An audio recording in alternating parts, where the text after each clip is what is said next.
গতকাল দুপুরবেলা লাঞ্চে কী হয়েছিল তোমাদের সঙ্গে একটু শেয়ার করি। আমি করেছিলাম কালকে গরম গরম ভাত, যেটা একদম নর্মাল প্রত্যেকটা বাঙালি বাড়িতেই রোজ হয়।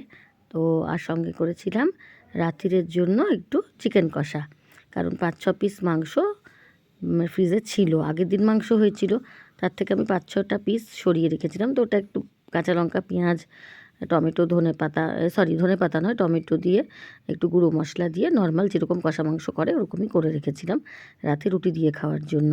আর একটু শশা কেটে নিয়েছিলাম রাতে। তো শোনো না, এটা ভেবে রেখেছিলাম, তারপরে কি মজার ব্যাপার হয়েছে বলছি। আর আগে লাঞ্চের মেনুটা দেখিয়ে দিই। লাঞ্চে করেছিলাম নিম বেগুন। এটা প্রত্যেক দিনই প্রায় হচ্ছে, মানে একদিন করলে দুদিন খাচ্ছি এরকম। নিম বেগুন খেতে আমার ভীষণ ভালো লাগে, শুধু নিম ভাজা খেতেও ভালো লাগে, মানে নিমে ডুবিয়ে রাখলেও আমার দারুণ লাগে, মানে এতটাই ভালোবাসি নিম খেতে।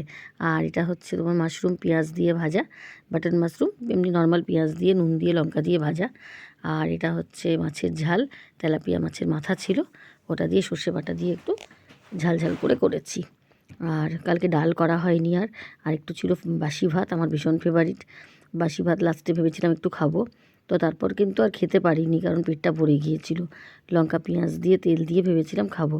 আর এটা ছিল তার আগের দিনের পাট শাকের ঝোল আর টমেটো চাটনি, এটাও আগের দিনের ছিল, টমেটো কুল দিয়ে চাটনি।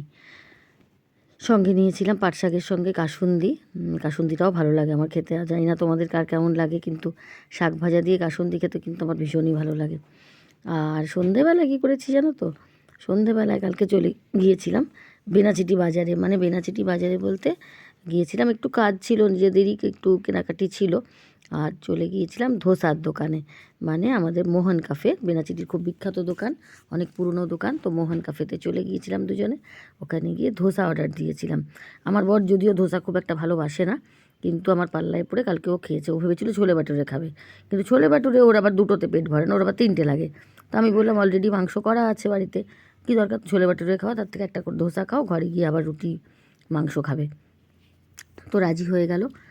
তো ধোসা নিয়েছিলাম একটা করে। আর সত্যি কথা বলতে বড় মানুষের না আজকাল এত ফিলিংটা কম দেয় ধোসাতে, যদিও খুবই টেস্টি বানায়, কিন্তু ফিলিংটা দিনের দিন দেখছি কমিয়ে দিচ্ছে, মানে ভেতরে আলুর পুরটা। তো যাই হোক, আমার তো পেট ভরে যায়, কিন্তু সত্যি কথা বলতে ওর খুব একটা পেট ভরে না। তো একটা করে ধোসাই খাওয়া হলো। আর অন্যদিন কোল্ড ড্রিঙ্কস নিই, কিন্তু কালকে আর নেওয়া হয়নি, মানে ইচ্ছে করেই নিইনি আর কি। আর এই দেখো পাশে যে লঙ্কা গুঁড়োটা থাকে না, এটা কিন্তু যত ঝালই হোক আর যাই হোক, এটা কিন্তু আমাদের লাগেই, মানে এটা একটু স্প্রিঙ্কেল করে না খেলে মনটা ভরে না। যাই হোক, ব্লগটা কেমন লাগলো জানাবে।